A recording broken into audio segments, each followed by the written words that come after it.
Au nom du Père et du Fils et du Saint-Esprit. Amen.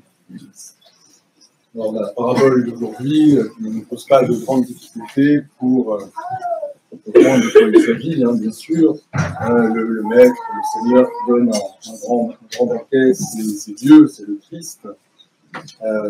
C'est l'esclave, son serviteur, ça peut être tour à tour les anges, tour à tour les prophètes, les apôtres qui viennent annoncer la bonne nouvelle du salut et ce banquet, bien entendu, qui est donné et auquel nous sommes tous invités. Eh bien, il s'agit de la Sainte Eucharistie, de la communion avec Dieu, puisque c'est l'image principale qui est utilisée. Donc, reprendre, comme nous l'enseigne le Père Marc-Antoine, un mot blessé du christianisme, c'est une vision eschatologique des choses, c'est-à-dire de toute l'histoire de l'humanité jusqu'à son aboutissement dans la communion avec Dieu, son Créateur, qui nous est présenté là sous l'image d'un festin, d'un banquet. Pourquoi? Parce que c'est quelque chose d'absolument, non seulement nourrissant, bien sûr, mais absolument festif, absolument joyeux, une fête. C'est une grande fête, c'est un moment convivial, c'est-à-dire que nous sommes appelés en fait à quelque chose d'heureux, de joyeux, au bonheur, à faire la fête avec notre Dieu. C'est quand même assez extraordinaire comme choix d'image dans la relation que nous devrons avoir avec lui. Donc là, jusqu'ici, évidemment, pas tellement de difficultés. Nous savons également que nous pouvons un peu symboliser les choses en disant que l'appel à ce banquet, il a été fait depuis le commencement, puisque Dieu fait l'homme pour l'aimer et pour être aimé en retour, à l'image de ces trois personnes divines qui s'aiment mutuellement les uns les autres, dont l'amour est fécond et a créé tout ce qui existe. Donc l'amour a été déclaré à l'homme dès le début, et donc l'invitation à ce banquet, et le banquet est dressé, et le Seigneur attend que l'homme réponde à cette invitation à l'amour, à la communion, et pour cela, pour qu'il vienne, il va falloir qu'il franchisse l'espace et qu'il se déplace jusqu'à ce banquet. Or, là, nous voyons effectivement une problématique qui s'est dessinée. Nous savons qu'aujourd'hui, le temps, aussi bien que l'espace, sont tout à fait abolis, pour une raison simple, c'est que Dieu s'étant fait homme pour que nous devenions nous-mêmes Dieu, par la grâce, eh bien, il est en nous, nous sommes en lui, et il n'y a plus d'espace, il n'y a plus de distance entre Dieu et l'homme, et le temps, finalement, quelque part, n'existe plus réellement, puisque cet amour, il nous proclame sans cesse à l'intérieur même de nous, en unissant sa nature à la nôtre, et nous pourrions y répondre à chaque instant, puisque nous avons tous Dieu en nous. Donc, c'est donc le temps que nous vivons actuellement, celui de l'incarnation, qui a permis ça. Alors, on peut se demander, mais que se passe-t-il? Pourquoi tout le monde n'est pas à ce banquet final, dans la joie, en train de festoyer avec le Créateur? Alors, nous avons une explication qui nous est donnée à travers l'image de ces invités qui vont trouver des excuses pour ne pas venir. Alors, on peut imaginer toutes sortes d'excuses, bien sûr, mais on a trois grandes catégories d'excuses qui sont données, et pas par hasard, puisque nous sommes encore évidemment dans le symbole, et que c'est pour nous instruire. La première, c'est celui qui possède une terre, et donc qui ne peut pas venir. Ça emblématise finalement l'homme dans sa relation au sol, au pays, à la nation, à son identification à cela sur terre. Le deuxième, lui, il a des animaux qu'il veut essayer dans son champ. Donc, on parle là du travail. Le travail est quelque chose d'essentiel depuis la chute. Donc, il faut travailler pour se nourrir. Et donc, nous avons là le travail qui nous est expliqué. Et enfin, l'autre qui nous est donné en exemple, lui se marie. Donc, il est occupé et il doit s'occuper de sa femme et du festin de noces. Et donc, il ne souhaite pas venir. Vous avez compris qu'il s'agit là de la famille.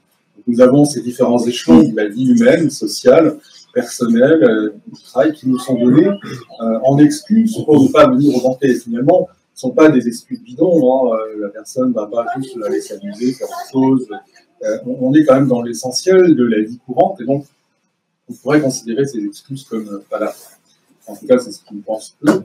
Et donc, ces trois motifs, qui sont ceux de l'humanité habituelle, et bien finalement les tribes de ce banquet. Alors, ce produit, vous l'avez bien entendu, c'est qu'à la place, comme Dieu, de toutes les manières, pouvait impérativement partager ce qu'il est avec sa créature et répandre son amour sur elle, eh bien, il va faire venir d'autres personnes que ceux qu'il avait prévus, à qui il avait envoyé cette invitation, et il envoie ses serviteurs, il vient faire venir tous ceux qui traînent au bord des chemins, qui ne sont pas dans l'état le plus glorieux.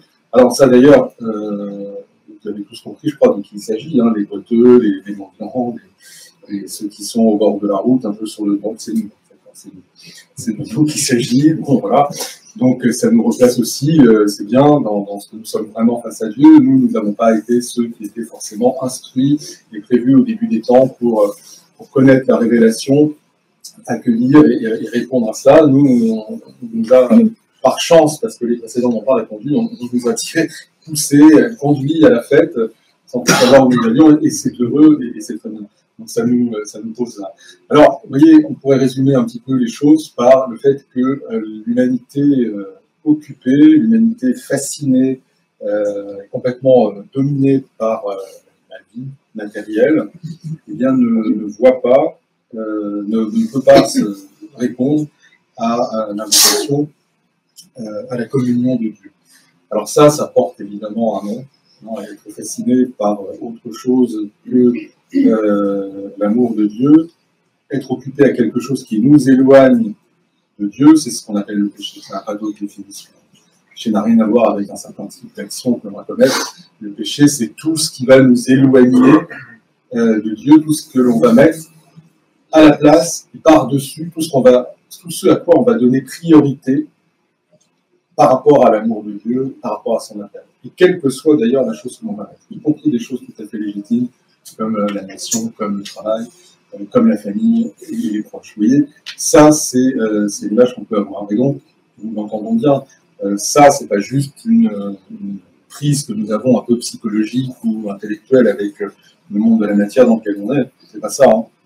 Le péché n'a jamais cette source-là. Vous avez entendu le saint apôtre Paul nous expliquer qu'il y retournait. Hein. Ce sont les puissances célestes, déchues, qui nous attirent à cela pour nous éloigner de Dieu, qui nous maintiennent attachés aux choses de la terre, pour empêcher que nous allions à ce festin des noces, à la communion, à l'amour de Dieu.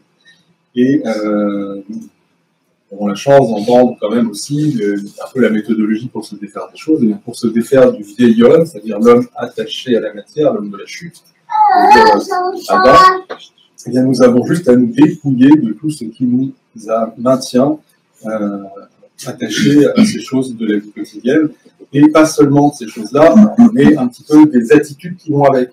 Et si on se dépouille de l'orgueil, si on se dépouille de la distraction, de la colère, du mensonge, énormément de mensonges, il est question là beaucoup de la vérité et du mensonge, bien si nous faisons l'effort de dépouiller ce vieil homme de ces attitudes-là, alors sans doute les attaches à ces choses terrestres prennent du nous, elles lâchent, hein, les liens qui nous attachent sont beaucoup plus faibles.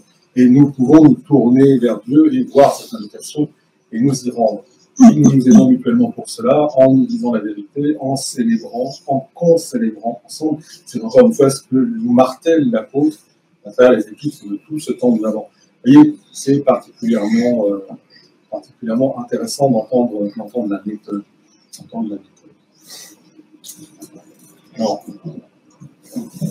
on dit cela, et puis en même temps, voilà, que faire? Parce que nous avons cette fascination qui maintient l'humanité, nous savons qu'il y a plus de distance entre l'homme et Dieu, que du coup, nous pourrions à chaque instant eh bien, y répondre. Que se passe-t-il? Alors, eh bien, nous sommes aidés par le temps, justement, dans lequel on se maintient prisonniers nous-mêmes, et nous avons la chance de pouvoir nous rappeler de cette invitation régulièrement. Alors non seulement évidemment tous les dimanches et à chaque divine liturgie, nous sommes invités explicitement à venir à ce banquet de la parole divine et de Dieu qui nous donne son corps et son sang, et de la communion les uns les autres. Et puis nous avons aussi le temps sacré, et particulièrement du coup le temps qui est celui présent maintenant. C'est pour ça que cette parabole nous est donnée aujourd'hui, et qui va être de se remémorer que, en effet, nous devons à tout instant répondre à cette invitation parce que Dieu s'est incarné. Et donc, nous avons ce texte qui nous est proposé à la réflexion, à la prière, à la méditation, pour préparer tous ensemble la fête de l'incarnation de Dieu, c'est-à-dire Noël, et bien s'entraîner tous ensemble à ce banquet. C'est aussi pour ça que les couronnes étaient là, qu'il y a une sorte de préparation familiale au banquet. Nous savons que le banquet, il est dans 6 semaines, 5 semaines. On se réjouit à l'avance de la fête qui arrive et on lui donne à nouveau la place qu'elle doit avoir, c'est-à-dire une place prioritaire. Bien sûr, on doit vaquer aux autres occupations parce que la vie matérielle, elle s'entretient. On ne peut pas faire autrement. Mais le plus important, c'est de lutter contre le péché. Ça dit comme ça paraît un peu rude. Et finalement, c'est ça veut dire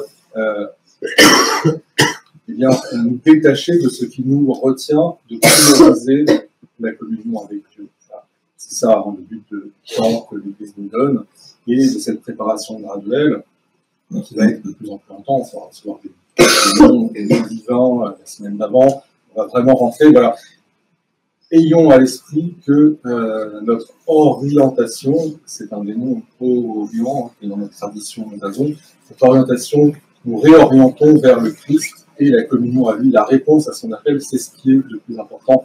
Et rien ne doit pouvoir se mettre entre nous. Imaginons la chose quand même telle qu'elle se présente. Celui qui est tout créé, notre Père, celui qui est tout et toute chose, nous invite à venir le voir. Comment pourrions-nous faire autre chose que répondre à cette invitation? Si on pose les choses comme cela, avec l'aide qui nous est donnée aujourd'hui à travers cette parabole, alors l'Esprit Saint et puis l'aide que nous allons nous porter les uns les autres va nous encourager à venir nous réjouir de cette communion possible avec Dieu, et bien nous allons parvenir à être amenés dans cette grande salle de festin. À notre Dieu soit honneur et gloire pour les siècles des siècles. Amen.